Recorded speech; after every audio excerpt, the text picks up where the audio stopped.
Hi everybody, it's time for the Kadoozie Kast again. And you're here with the one, the only, one of my favorite people in the whole wide world, Miss Amy Stiller.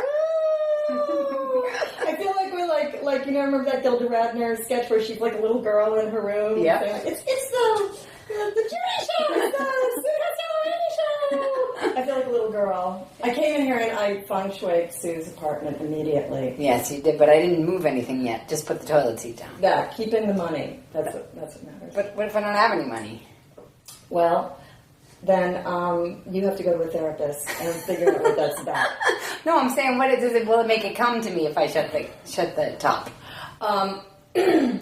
Sue, you're giving me too much power. You're giving me way too much power already. In fact, I'm sitting in a sofa and you're on the other side of the room. I feel like you're my therapist now. I am. I'm going to that's why I'm here. I'm going to dissect your brain right now. Thank you. No, I just love you, and I think you're one of the funniest people on earth. And I don't know if everybody knows that. Well, you got to put yourself out there. I mean, that's what I'm doing now. I actually have a website coming out next week. So what's it going to be called? AmyStiller.com. AmyStiller.com. And mostly it's really, mostly it's like a biography and some reviews, but mostly like video of stuff I've done. I mean, sometimes your best stuff doesn't end up on the video. I mean, not saying that I have great stuff, but I'm also I'm a real actress too. So. Yes, you are, which I want to get to. Well, first of all, let's tell them you come from the Stiller family. Yes, I do. The infamous.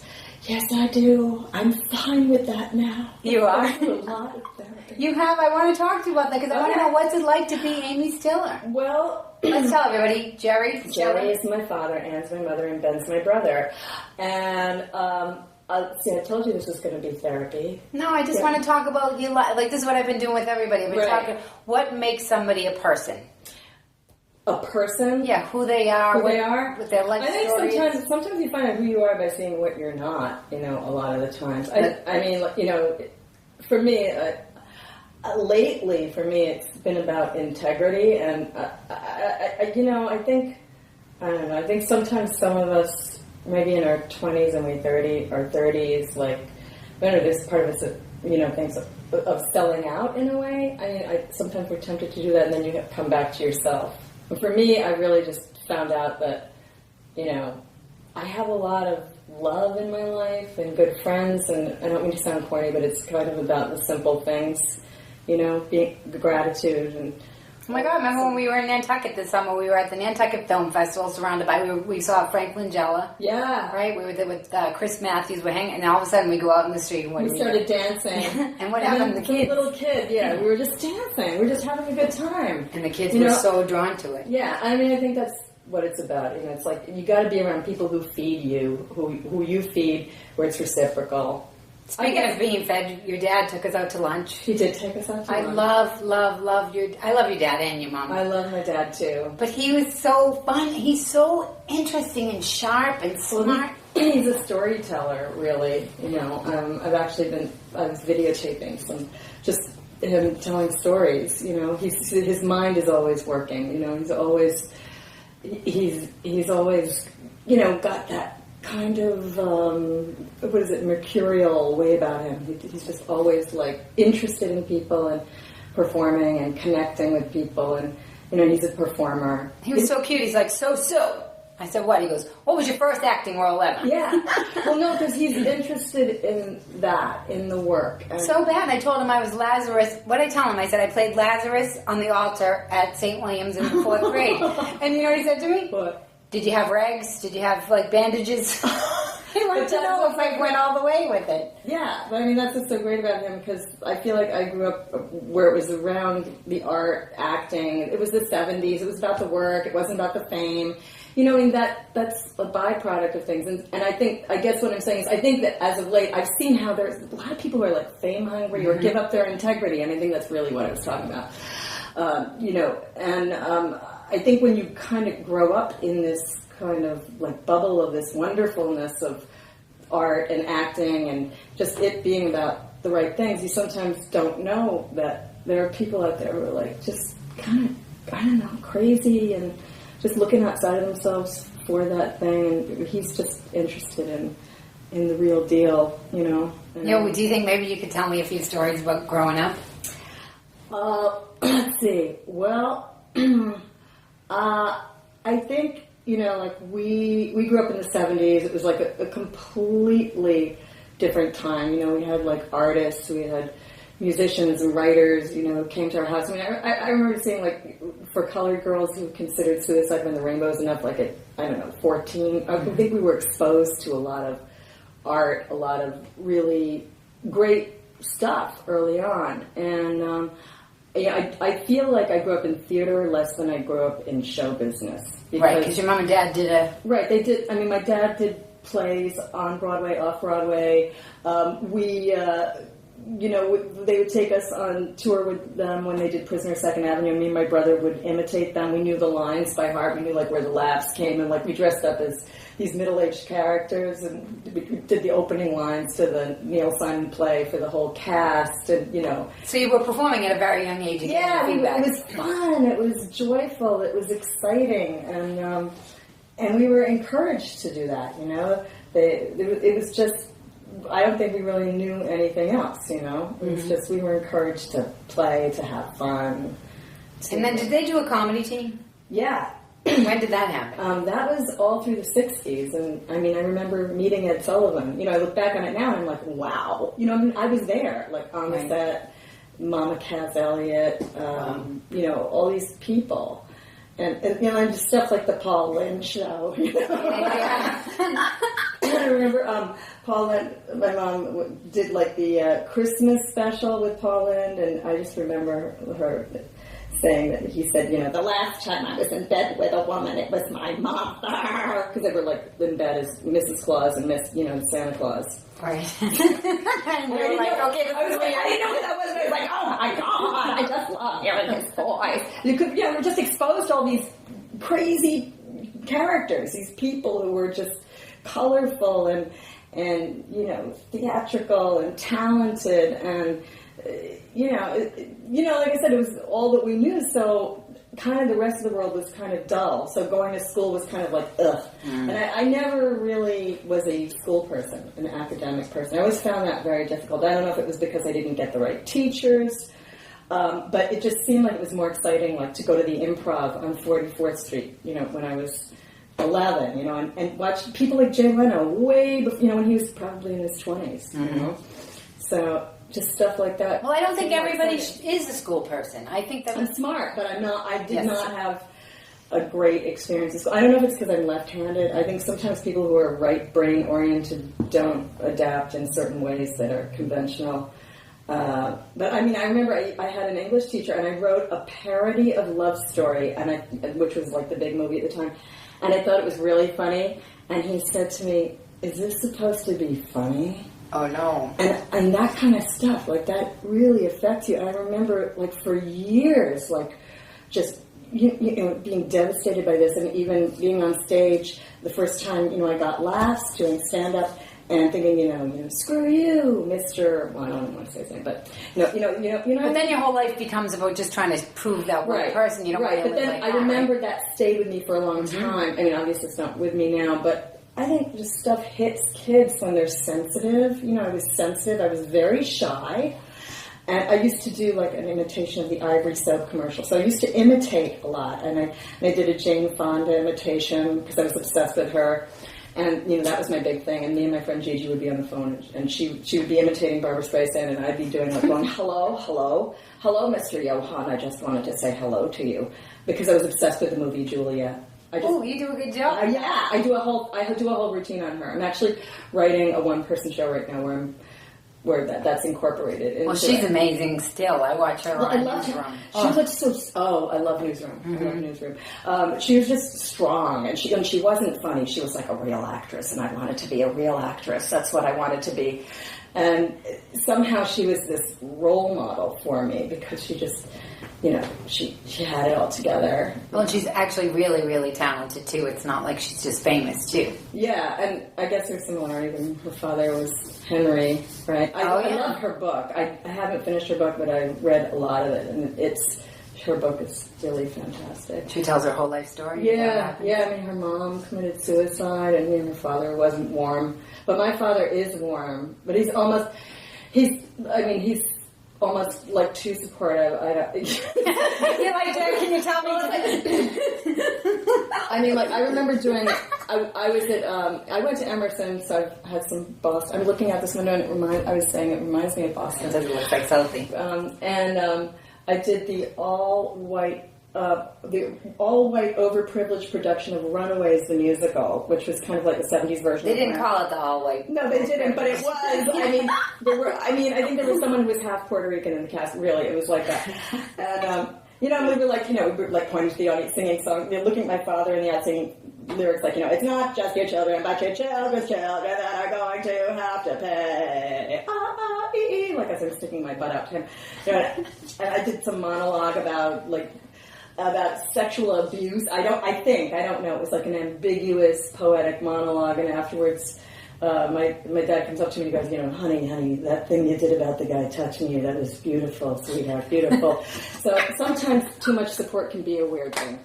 That's what I'm trying to say. Seriously, I can't help it.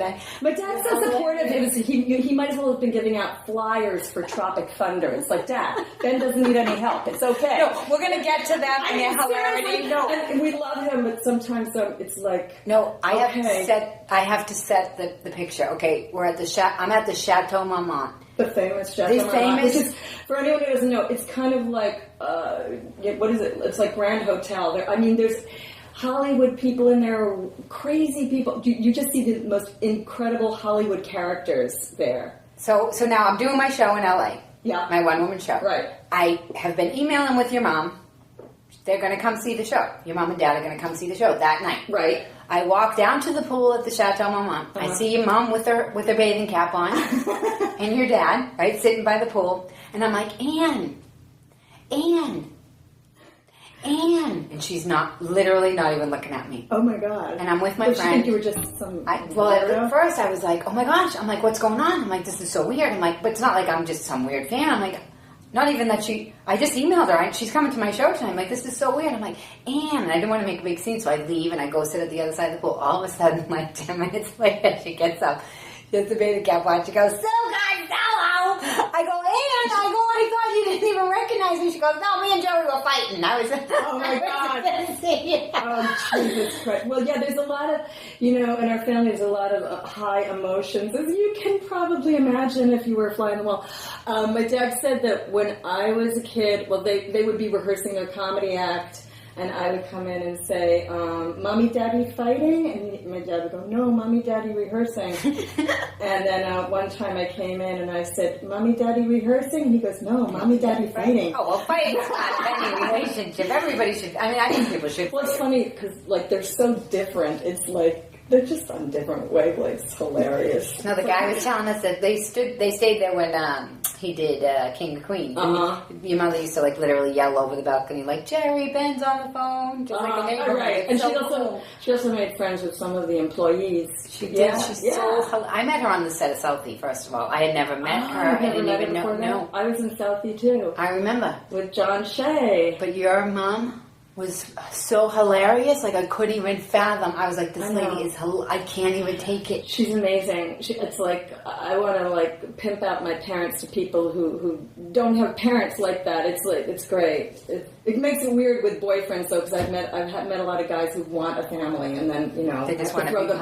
I have to throw them back. Because they just yeah, I know. And then they get all supportive. Then they can have too much support, though, right? It's weird. It's a great thing having a family like this, but but it's also because when you love that much, you're very attached, and it is a rare thing because you see what people go through.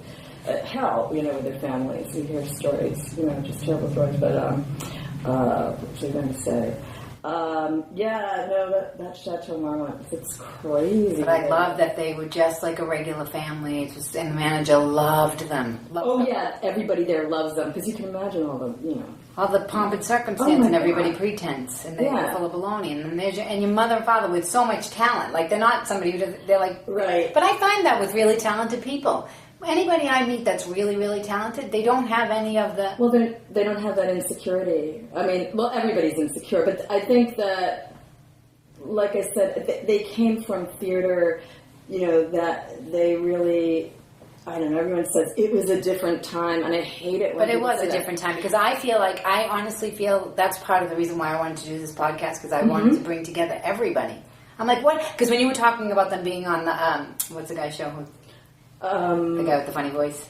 Paul Lynn? Yeah, Paul Lynn. Like, I was thinking about the Carol Burnett show and how they used to the Diane Carroll summer special in which I was an extra. You were? And Bob Mackie dressed me. Oh, my God. Yeah. How old were you then? I don't know, it was like 12 or something. Bob Mackie was like, did he dress? He was Cher's costumer. I remember that Time magazine cover with Cher in her heyday with all of the spangles. And so how old were you then when you were?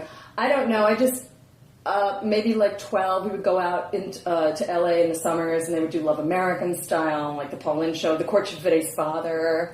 And me and Ben were like so excited because it was like, yeah, they're on The Courtship of Eddie's Father, score! We were like on the set.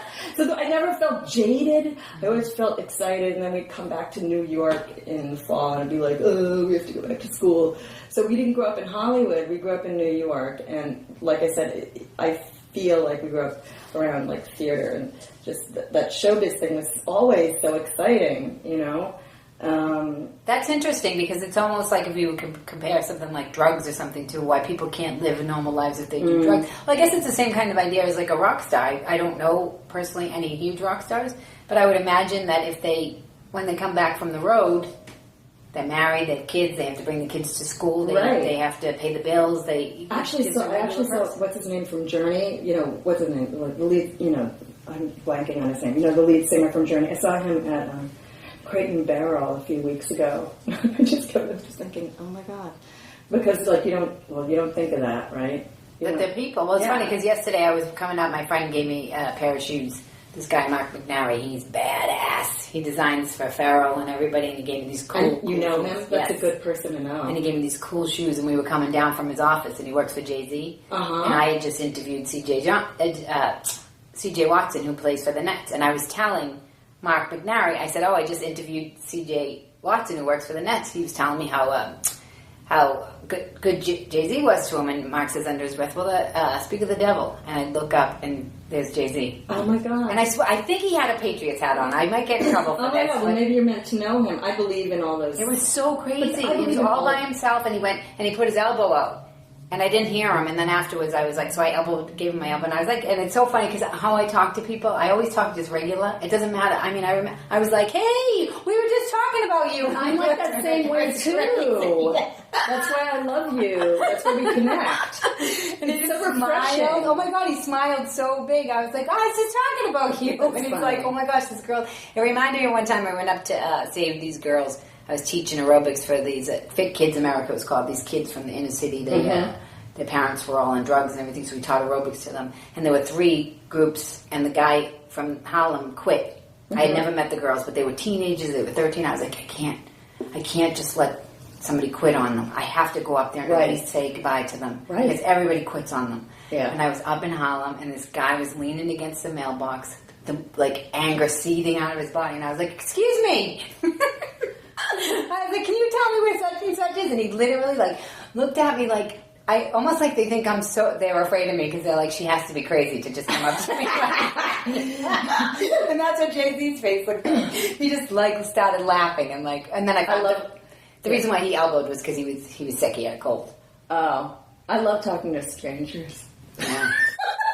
And they'll talk to you. Well, it's like that's what's great about New York. I'm a people person. You're a people person. It's nice to connect with people. I love people. Me too. Even when they make me mad. That's what's great about New York. One time I got in a whole fight with a cab driver. I forget what it was about. It started off with this anger. This is in my 30s, I think, when I was on Zoloft. But anyway, was high on Zoloft, and that's a whole other thing. Have you ever been high on Zoloft? No, but you can tell us about it. No, well, I did take a little. It kind of made me uninhibited, but not in a Girls Gone Wild kind of way. More like going up to strangers on the street and saying things like, "Bravo for you having the courage not to get a nose job. That's beautiful." It was a little weird, but that did kind of happen, sort of. And how'd you get reeled back in? My mother and some friends said, I think you might be taking too much of that stuff. You're glassy-eyed and speedy at the same time. It was just, I have a very sensitive system, so I am very sensitive. Yes. So, just 25 more milligrams of that stuff, and it was crazy. But I don't do that now. I actually take Bikram yoga. That's cool. I was teaching it for a while, too. Yeah, I think I did that. I did the training. It was great. I love doing it when you sweat. It's like wringing out your body from the inside. People say, it's changed my life, but it really has, because it's like nature's Prozac. Yeah, and also when you go do that, then it's like, it's an actual thing that you like. Right. So it's like a hobby outside of anything that has anything to do with showbiz. Exactly. It also makes you feel better. Mm-hmm. And the side effect is your body looks better. I mean, Right. It is good to have things outside of show business. Actually, right now I'm taking an improv class at the Magnet Theater. It's I was kind of having a midlife crisis. I told you this was going to be like therapy. That's right. I went to Chicago and did the Improv Olympic Summer Intensive. This was like in 2006 because I was just kind of like, going through some stuff. And it was great to not be in New York or LA and to be somewhere where nobody knew me and just Chicago, where I was conceived, and I'd never. You were? Yeah, my parents spent a lot of time there because they were in the original Compass Players that eventually became Second City, and I had never been there, and it was great. So I'm learning this, the Herald, this improv thing, which I like I said, I'd had some experience in it, but I'm kind of doing this level 1, level 2 intensive, and it's funny because nobody knows who I am, which is nice for you. But isn't it nice? It is nice. And that's why I'm doing it, yeah. And I'm kind of remaining a little bit aloof. They're wondering. Because everybody must project onto you because that's your last name. Or want. Sometimes it probably your brother's like a huge success, so yes, he wants stuff from you. I think I've been very naive about it, actually. And I think it's almost like an energy. And it can actually be very alluring because I like my family and I feel like it's a special thing being from my family, not because of who they are, but because of the kind of people they are. The reason why they are who they are is because they are special. I love my family and I love just, I think we're a unique kind of family, but I do think that, that does play into things. And in some ways, like I said, it can be weirdly seductive. Well, because people pretend to like you.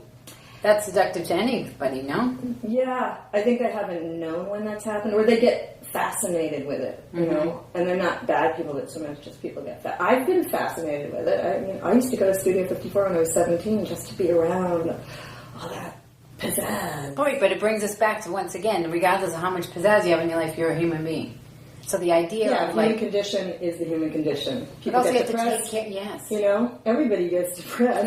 And I'm telling you, I think the whole focus of, what did Michael Jackson have to be depressed about, or this one? Sometimes it's worse. It's worse. I mean, look at the way he grew up. That. But I think a lot of what you're talking about, because I find for myself I'm much happier now that I am able to set boundaries with people. I didn't know. I mean, first of all, I'm a people person. So I love to hang around with people, and you can get almost high from hanging around with somebody and talking to them and me too. Connecting. I get addicted to people. I've been in relationships with men where I get addicted, and I'm definitely a recovering codependent. Yeah. Like I said, this will be therapy. But I tell us what you mean by that, because I don't know. Well, I think that I am setting boundaries now too, because I feel like the past 10 years I've had to really learn that, and. I found myself in a relationship where I didn't know where I ended and he began it. I merged, and because I'm an empathic person, I'm a caregiver.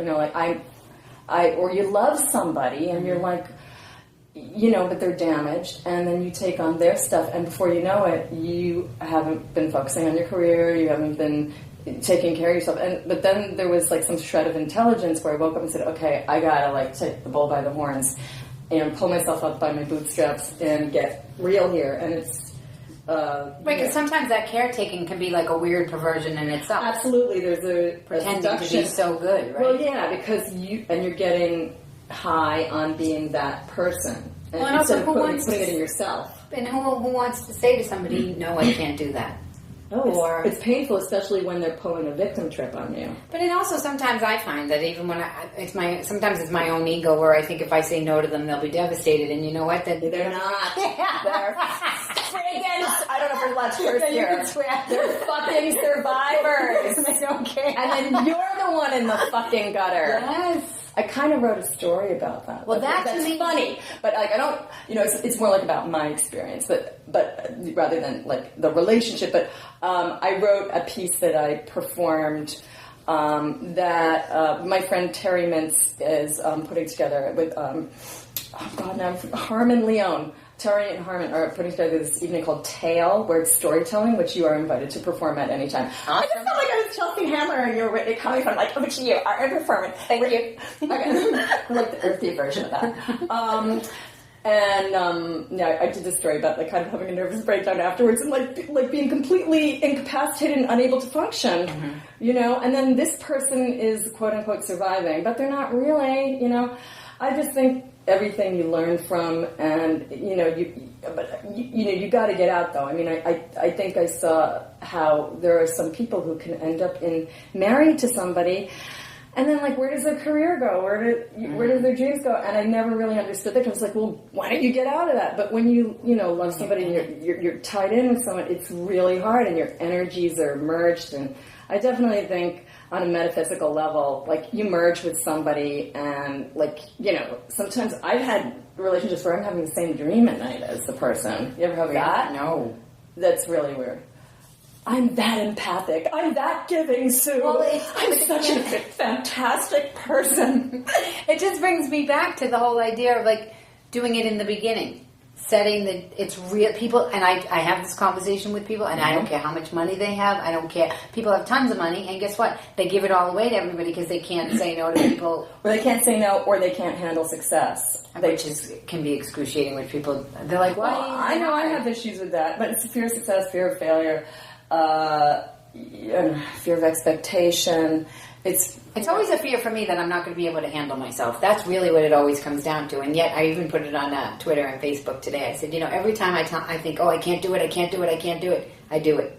Right. So it's interesting. I would love to get to the point that I go through your head before you do it. But I would almost feel like sadomasochistic. Like, why do I have to torture myself before I have pleasure? I am a perfectionist, and I'm trying to write this one-person show. My dad's like, look, he goes, look, all you have to do is just talk. Look, I'm gonna level with you. Just talk. Just go out there and tell the story. And I do have these stories. I mean, I guess I should do that. Okay, so that's where I'm saying it. But I have been doing it in increments, but I really want to do my one-person show. But I find it interesting that you told me that story about, as corny as it sounds, about that teacher saying, was that supposed to be funny? It's like, oh, it was horrible. You spend your whole life. To this day, I think of, I don't want to say his name, but, you're affecting children, Grown-ups. As a teacher, you have a responsibility. You can just destroy someone, or I don't think I had the greatest teachers. I was actually talking about this the other day to a really funny comedian, Frank Liotti. If I just want to plug him. Okay. Oh my God, he's insane. I love him. He's gay, and but not like, he's more like macho gay, but we're both obsessed with the movie Ordinary People and The Ice Storm. Anyway, I love Ice Storm. Because, he's Italian and I'm, Jewish-Irish, so we crave that weird, waspy somethingness. So you kind of grew up in it too.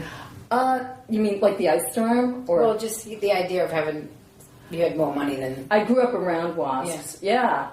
Yeah, I did. I definitely...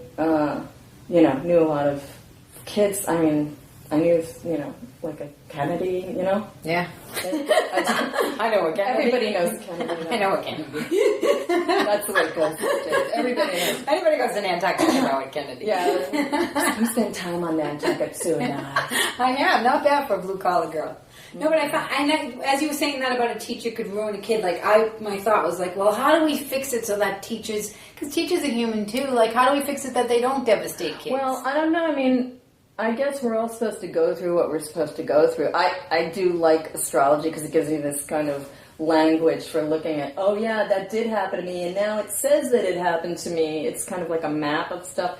I mean, I think maybe I wasn't supposed to get the greatest teachers. That was how I was supposed to learn. I feel happier now than I was in my 20s and 30s. I was telling my director the other day that when I was in college, because I've always been very smart and outspoken, I had my feet crossed under my desk, and I was in playwriting class, and the head of the department was like, all right, no more of these plays about girls who don't like their fathers. That's it. No more of those plays. And in my head, I thought, I knew instinctually that we're in a creative class and he's squelching us. And what kind of thing is that to say? Like, that's the plays about girls who don't like their fathers. I've never. What is like there was some sort of trend of plays? I had my feet crossed, and they were sticking out, and I was writing. Feet crossed. And under my table they were extended underneath my desk, and I said, "Why is it hitting a little too close to home for you?" And good for you. He kicked me.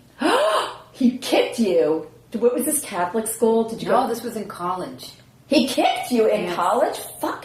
Oh my God, the director was like, it took him like 3 minutes. Like, what? It's weird. Sometimes you tell a story to somebody that you don't even realize was bad until you tell it to somebody else and you're like, oh. Because you were like in denial, almost like because you couldn't believe how he brought me in his office and apologized afterwards, and I had so much shame. Great. But I had so much shame that I should have reported him. He shouldn't have kicked me. Well, but you also probably had compassion that he apologized. I mean, good for him that he apologized. No. You think he was manipulative? You think he was apologizing so that he could look good? In trouble. Yeah. Fuck him then. Okay. He kicked me. You can't kick a student in a college. It's crazy. But I grew up in Boston. We all fought and everything, so I didn't know. I just didn't know. I think of you in The Fighter. You're scrappy South Boston. I'm a New Yorker too. I went to LA for a while, and then I feel like I got lobotomized, and then I got my mojo back. But there's something in the water out there. I don't know what I actually am starting to like LA more than I used to. I like LA as long as I'm not engaged in the games that people play. There's a what do they? So they must do a lot to try to get towards your brother or something. Like what? Do you have any stories? You don't have to mention their names. But like what? Not really. I mean, I do. Yeah, I've had some things happen. But the things that have happened have been so like obvious that I've been like, what? But for the most part, like, I am around really cool people.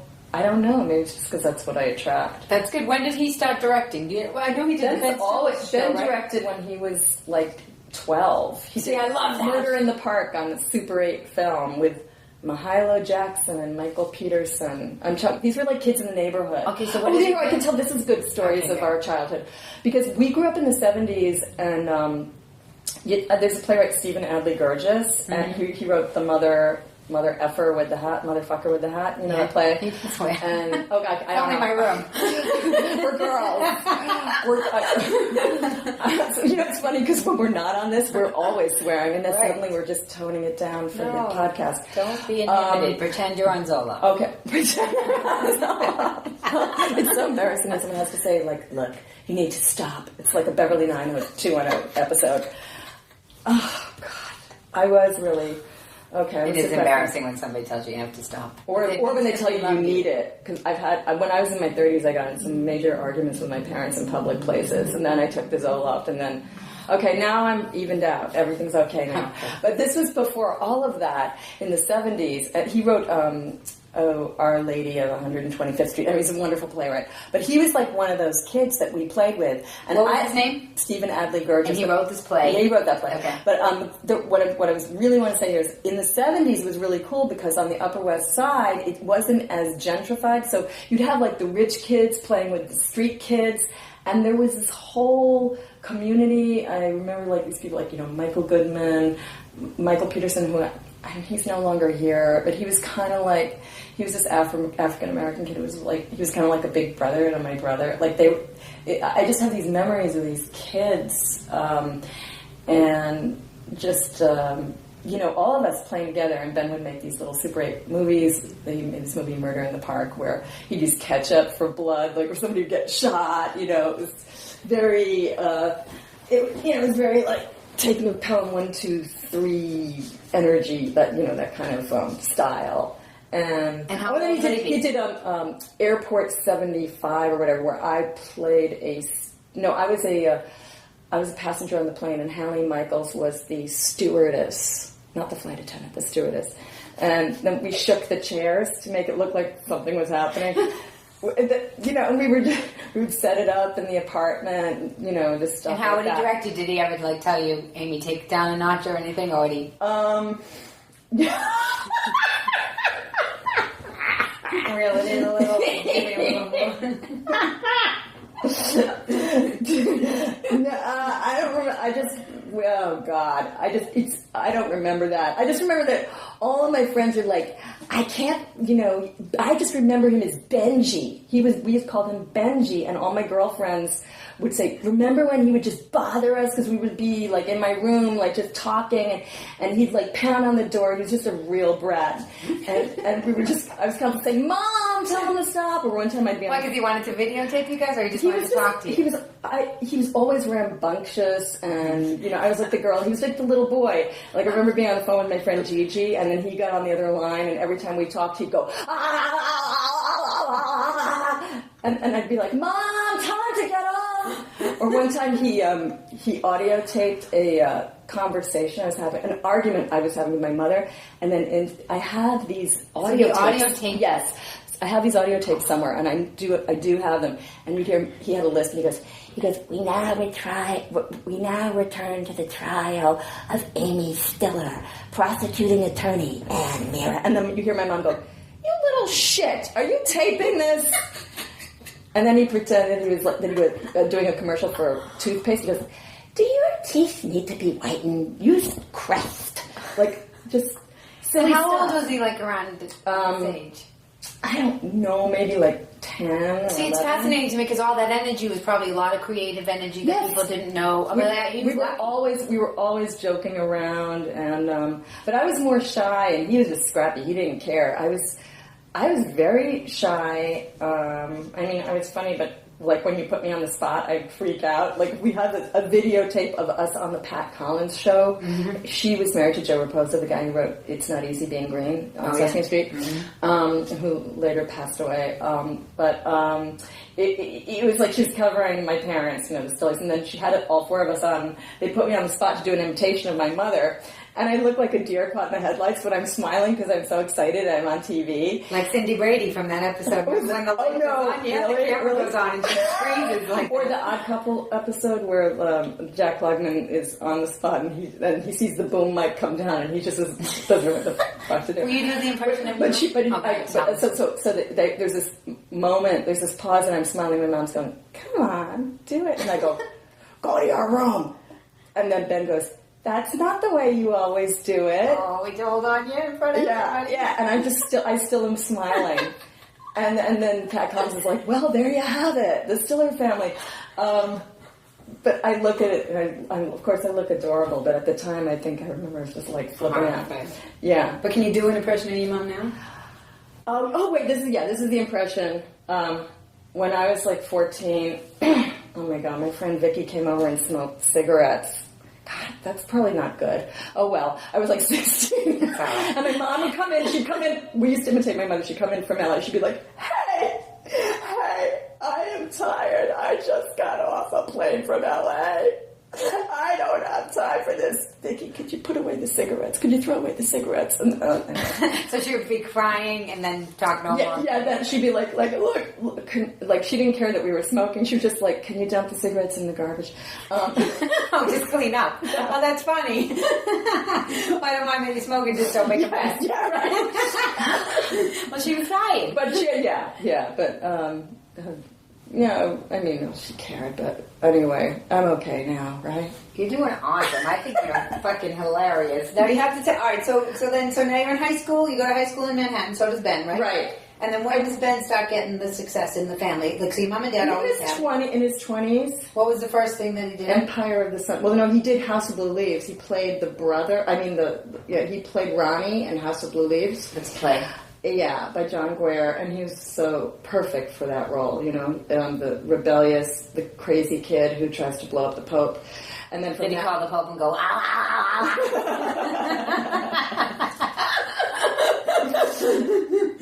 and so he was in that, and then they didn't know about that side of it. No. And then from that he got Empire of the Sun with Steven Spielberg. So that, it was like in his 20s. Neither of us finished college. I went to Emerson for 2 years, and I went to Circle and Square Theater School. Did he go to Emerson too? No. He went to UCLA for like, I don't know, like 2 semesters or something, and he was like an assistant to Alan Thicke. Remember the Alan Thicke show? Yeah, he was like he was an intern there, but I guess we weren't school people. I always found that weird, because I grew up around people like who just seemed to sort of make it out of the gate, and that was always, I felt this competition or this panic at a young age, like, I've got to make it, I've got to be famous. Almost because I think growing up with all that heightened stuff, the last thing I wanted to do was like be a 9-to-5 person, so then the motivation kind of became like, I better be famous, because if I'm not famous, I don't want to live that other life. See, that's interesting to me. No, that's interesting to me. And that's not a good motivation. But one of my jokes Stop is like... judging it. You keep judging everything. But here's one of my jokes. It is what it is. Okay, but thank you. It is what it is. I mean, you were thrust into this world of like super high intensity. Well, it was also fun. Yes. It was joyful. Who wants to be in school when you're, going to the Improv on West 44th Street at night, or seeing plays, and singers and stuff. So, but it's interesting because you were shy.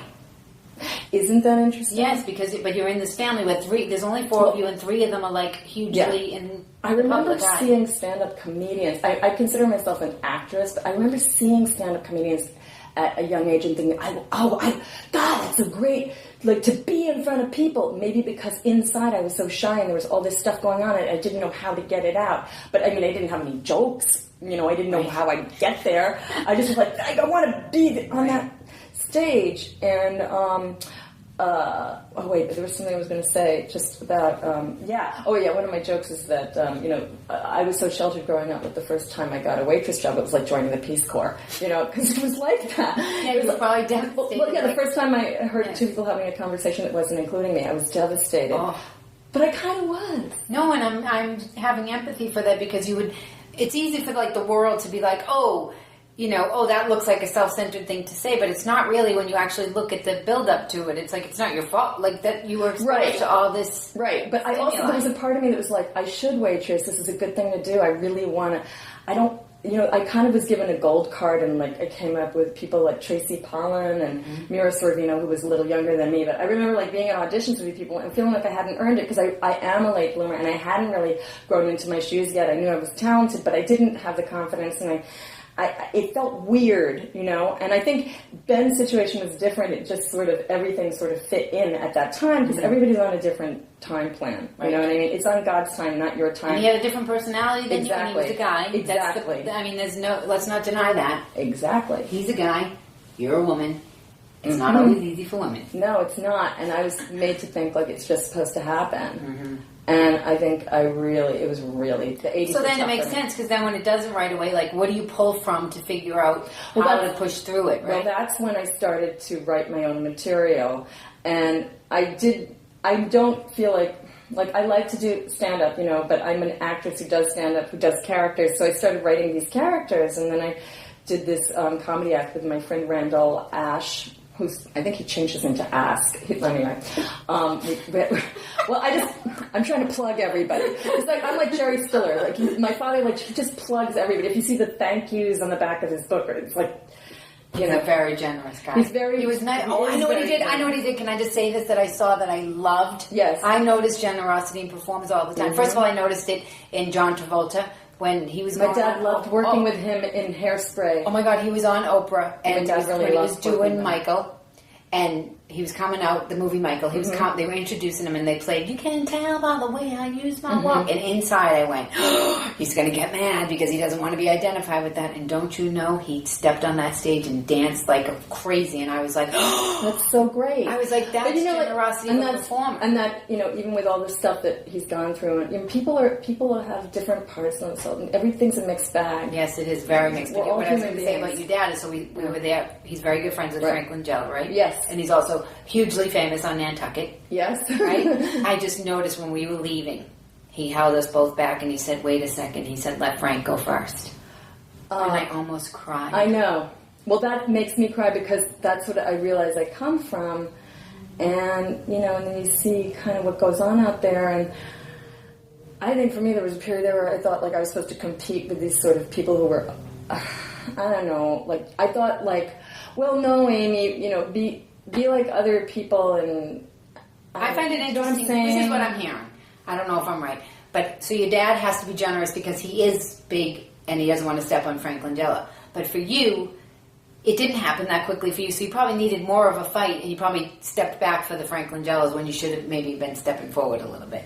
Oh, maybe you're telling me what I don't know that I need to know. I think that's and I never put it in those ways, but I think I got devastated by things that happened to me. Like I just think there are circumstances. Like I said, I don't feel I did get the great teachers. Whenever I hear these people say, and I want to thank that teacher who inspired me, I'm like, where was that teacher? But then again, I have great parents, and some people don't have that. Everybody has something different, and I think that I was so bright-eyed and bushy-tailed that I feel like a lot of people saw that and kind of stepped on me, like in the 80s. And I think I just felt like I just didn't know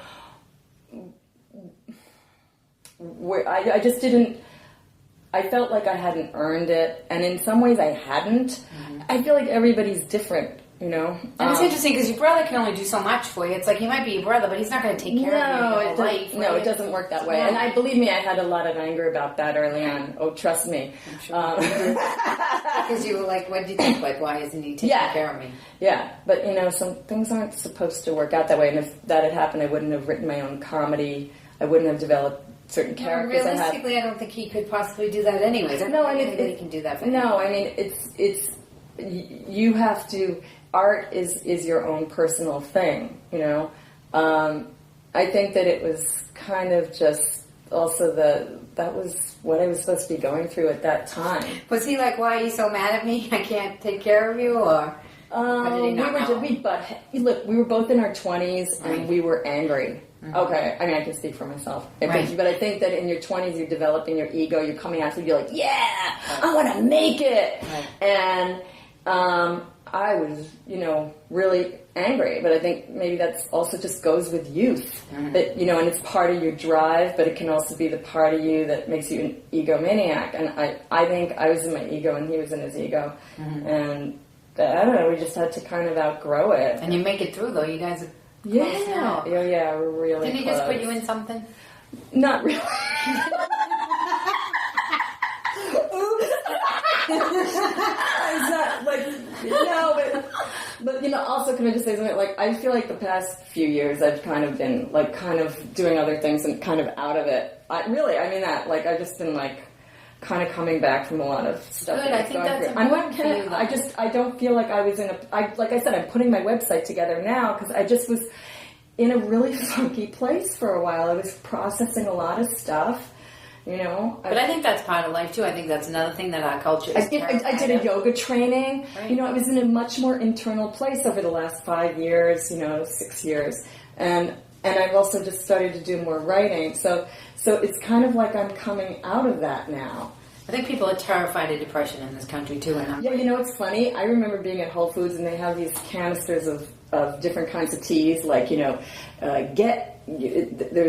like ones like get some Z's for sleeplessness, get charged, and the get happy one there was only one left. It was funny. I noticed that everybody's depressed, but nobody's talking about it. But the interesting thing about it, which I find, is that I think happiness means encompassing it all. I think people are always trying to get to this place, like you said, that thing when you were a kid, when you were it doesn't exist. I think that happiness truly comes from being able to process it all. I was thinking the other day, if everything worked out for me all the time, forever, I think I would be depressed. Of course. Because there'd be no difference. And don't you also think that we live in a culture that encourages us to think that something outside of us is going to make us happy? I think that's why LA is so crazy. Sometimes they think there's an Oz, and then the people who got that far found out there was no Oz, and they're like, oh no.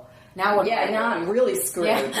Now what do I do? Yeah, I bet, and that's when people get to a spiritual place, I mean, not to say that if you don't have, it's great if you buy a really great apartment.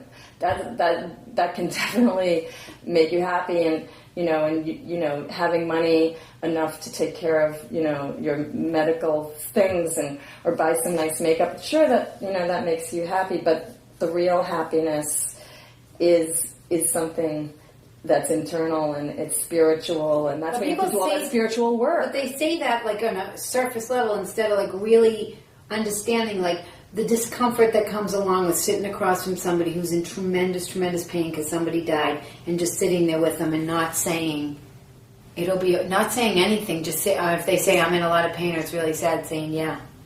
Like for connection. Me, it is. I'm fascinated because I feel like I'm getting to the level in my life that I'm like, oh, this is what I was terrified of. You know, because I feel like I did want to be famous early on, and I was angry at my brother because, I think also it was around me, it was thrust on me, and then people would say stupid things to me, like you're next. You're like, why aren't you? Yeah. And I'm in my 20s, and I'm like, yeah, why am I? I'm pretty. I got to do it before I get old and ugly. You know what I mean? Ricocheting off of what everybody else is telling. Yes, and it's this panic, and I think we are affected. We don't take into consideration we are affected by things in our environment, things people say to us, you know, stuff like that, and they're like, I better really kill him at this audition, and of course I'd go in and I would fail. You know, it was a setup for that, and the more I tried, the worse it got, until I guess that's when I started like writing some comedy and doing some characters. Well, that's hard for any of the Stillers to do. I think it's hard for anybody to do. No, but I think it is hard. And then finally, I don't know. Everybody needs a break. I think people need to start talking about how it's okay. Like, I understand that some depression is very serious, but there is parts of your life that part of it is depression. Like, you have to go through it. It's the only way that you build internal strength. The only way you build internal strength is to push through things that are very uncomfortable. When you get really, really scared, like I said, sometimes I say, oh, I can't do it, I can't do it, I can't do it. And guess what? I do it. And isn't that sometimes where your greatest work That's all when I ever feel good. Yeah. When I feel very, very sad. I remember I lived with this guy for 8 years. Mm-hmm. He might as well literally been a dead body. I'm not. That's not. I just got quite an image in my head. I'm not joking. Like I just see him like lying on the bed, and like, oh, that's, you know, I don't know, that's Spot, my dog. I just see him lying on the bed, sort of being part of the furniture as you're going about your life. No, he was lit because I can honestly say it's because I was so terrified to be alone. Absolutely. So he moved out of me when I was away for the weekend. But look how you just have so much self-awareness. Yes, and so of course 80%. I was devastated at the time. Like, oh, poor me. And now I'm like, well, of course he moved out. He was like not even a person, right? So, but I remember I did Last Comic Standing. Mm-hmm. We're going through the whole thing, the whole motion, everything. We go in for the interviews with Entertainment Tonight. They bring 2 of us in at a time, the whole thing. We go on in Vegas. We perform, and all of a sudden Brett Butler rips off her microphone, and she's like, fuck this. This is a setup. This is a fucking setup. What? Yes, and starts bombing through the halls, and she walks by me. Was she one of the judges? Yes, and what happened is they set it up. So she was mad because she's like, I'm not taking credit for voting these people through, and they never thought that would happen. And she walks by me in the hall. She's like, I'm sorry, Sue. I'm like, what's going on? So then we go back to the hotel and we start realizing like, oh my God, even the Entertainment Tonight interviews, they had a winner and a loser in the interview before we even went on stage. Somehow it sounds like futuristic television, but this is it. Like, it's just bizarre. So we're all devastated. So you're all kind of screwed. I mean, devastated. Like the younger comics were this was the first time they'd ever been anywhere near Hollywood. But me, I went up to my hotel room, and I'm not lying. I lie down in the bed, and I had the most visceral cry. Like, so deep. Like one of those cries where you're afraid to go because you're like, I'll never stop crying. Yeah. It lasted about 2 minutes. I got up, I wiped my eyes, and I was like, oh my God, I stayed with the dead body for 8 years just because I was afraid to feel that. And so isn't it great that happened and that got you to that? Because sometimes things get us for different reasons than we think they are, right? Yeah. And I was just amazed that I was just so afraid to just feel sad. Oh my God, or taken advantage of, or manipulated. Me too. I mean, I was in a codependent relationship and I couldn't get out, and I knew I had to get out. It just wasn't right.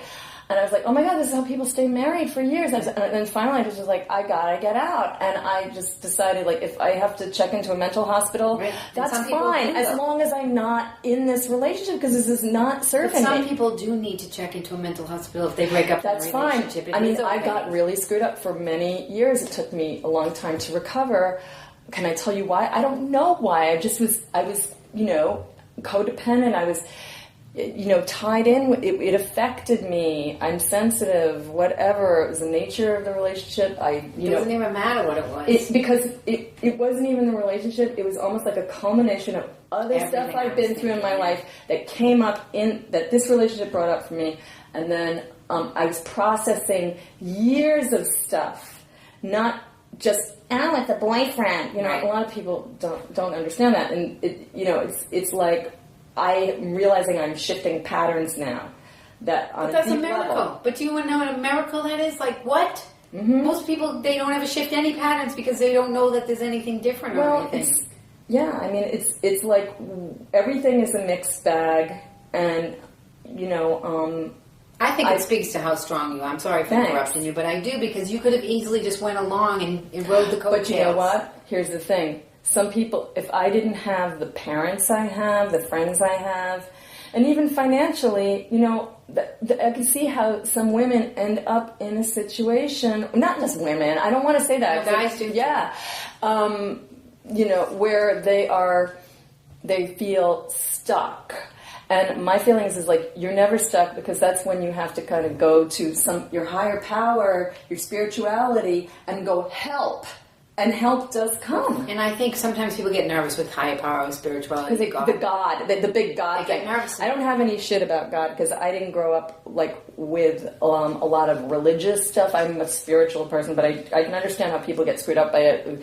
A lot of Catholic people get screwed up by it because it's a punishing. But if they can think about it as like an internal strength, then that's really what it is. It is. And also, you've seen coincidences happen in your life where you run into the right people at the right time. I was popping apples with Jay-Z. Yeah. God only knows what's going to... It was crazy. That's God. It was crazy. I was like... Because he always has an entourage. He's always driven around. Right. He literally came up and he just looked like a regular guy. Right. He is a regular guy underneath... Everybody's a regular person underneath everything.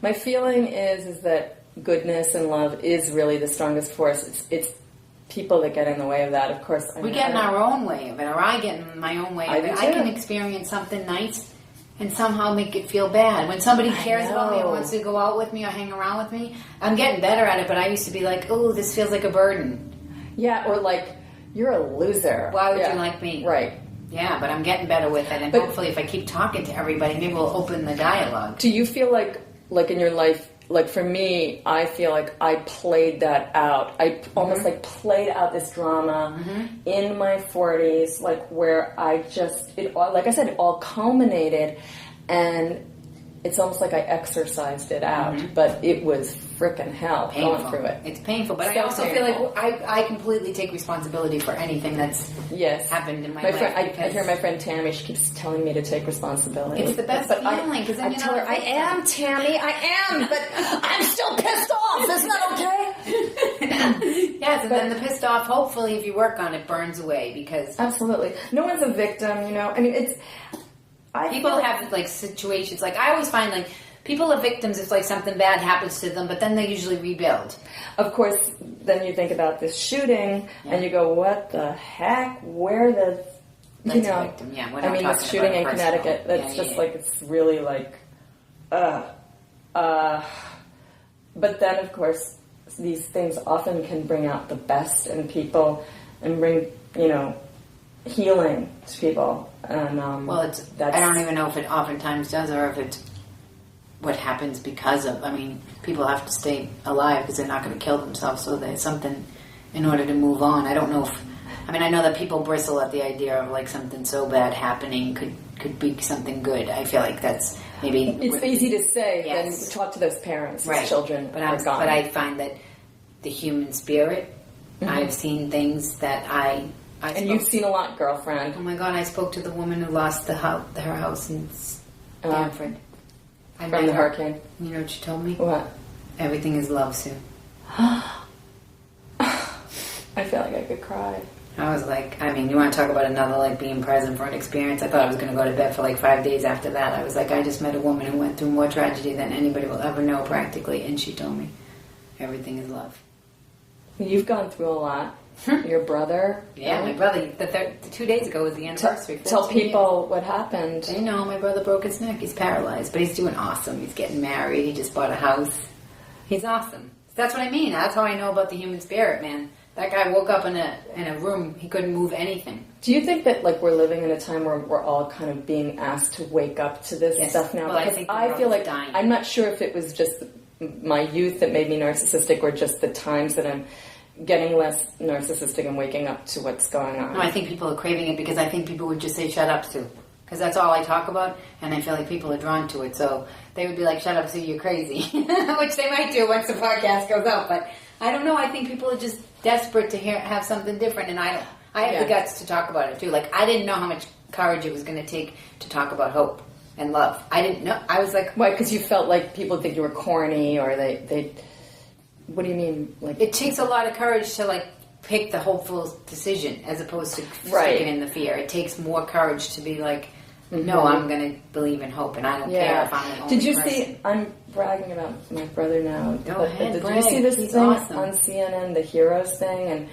And Neo, this guy, I don't even know what's happened. He's like a musician. He's some yeah. But he was so cool because he said, like, you know, what do you think about these rappers? Or I guess he's a rap guy. Rap musician. No. Neo. And Ben was in it with Christy Turlington. And he's like, who think like it's, you know, it's not cool to do, because he's raising money, he's helping people doing something. And he said, I think that's just like the most ridiculous thing that people would think this isn't cool. But it's just so cool to see Ben and Neo and Christy Turlington, you know, working for Haiti. And it was really moving just to see people giving back. Well, I feel like if we start channeling and all the artists with all this money and this power really start getting together, which I think they will. It was an amazing evening. It was called Heroes, and they were honoring, you know, not just famous people, but some other people who were doing amazing things, humanitarian works. And it was just kind of cool because they were making being a humanitarian cool, as opposed to being insensitive and mean and catty and weird cool. You know. Yeah, we're going to be humanitarian cool. What's up? Let's start our own gang, man. I was just, I just was really impressed, and I was really proud of my brother. Yeah, I'm proud of you, brother. He's got a big heart, and I think people should know that. That's nice. He does. He really, his heart is. Ben Stiller has a huge heart. That's awesome. I'm really close to my niece and nephew too. They're like a gift. That's a whole new thing, being an aunt. All right, well, Miss Stiller, I'm going to have you back. And my sister-in-law, Christine's really cool, too. Yeah, she's beautiful. She's beautiful inside and out. Stunning. Yeah, I think you can see it through her. Yeah, I feel lucky. I feel like I've worked through a lot of ego to get here. Give me a high five. You just said you're lucky. I am. All right, I'm going to have you back someday because we're going to talk more. Maybe it doesn't mean I can't get depressed. And it doesn't mean she can't be successful. No. That's right. Yeah. But all right, whatever that means, that's a whole other subject. Well, that's a whole other show. What is success? What is it? We'll leave it for PBS. It's a connection, man. Yeah, man. Connection's everything. Okay. All right. We're over and out with the Kadoozie Kast. Thank you.